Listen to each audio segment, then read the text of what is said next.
So as I appear to you now won't be actually as I would usually look. I'd usually be clean shaven, and on my hair, although usually messy, not quite as messy as it is right now.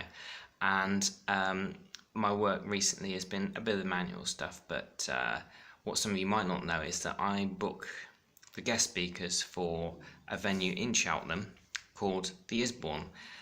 So it's been a lot of computer work needed, a lot of emails where they don't need to see me so much, and plus as well I like to try and give my skin a bit of a break every so often, and I've been moving some stuff. So currently right now I'm in my work clothes. Anyway, let's get on with it because you don't want to be hearing stuff like that.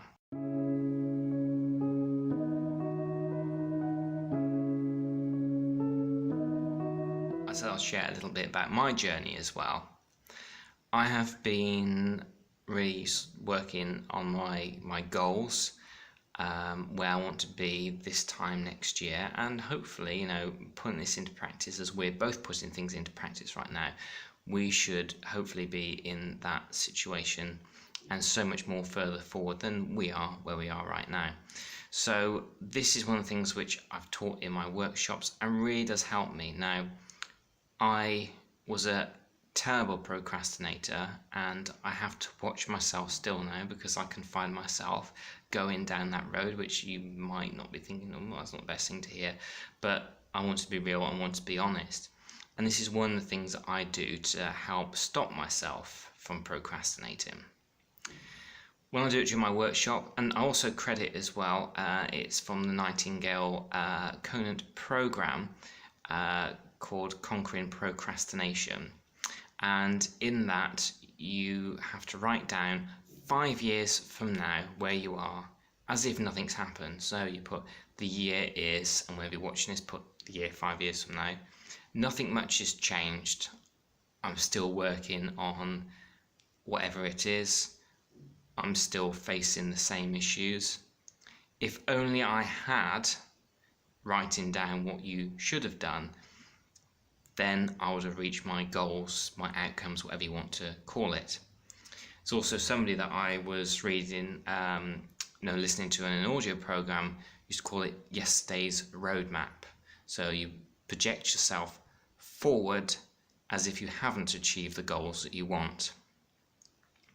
So now what you do to make it even stronger, you then project yourself forward to the year. It doesn't have to be 5 years, but when it would be really frustrating for you if you hadn't achieved it, or when you feel realistically, if you put all the effort in you can do, when you would have achieved your goals, you put the year down, the date, and you say, many fantastic and wonderful things have happened. I am now fill in the blank. If it's to do with work issues, I am now receiving X amount of money. I'm so happy and grateful that and at this point put in the list of all the different things you did to achieve those goals. And if you've written it on a piece of paper, it's good to have it written down so you can look at it, but make sure you don't lose it, as in my early days of doing this stuff, I used to do. So if you go and look at those things now, you have both bits of paper, and you can think to yourself, which one do I want? Do I want this one, where I achieve anything? Or do I go down the easier path, which in the long term will give me more pain? I think somebody said a quote, which I actually read on somebody's YouTube channel comment. It went something like, you're going to suffer one of two pains. Either the pain of discipline or the pain of regret. I'm asking you to choose wisely. Now, it's not just going to be me telling you what to do. I'm going to add all these things to myself and do my self-improvements. It's an exercise that I've done before, but I'm going to go and do it again with you, and I'll see you in the very next video. Whatever you're doing right now, make sure you have an outstanding day. Thank you for watching.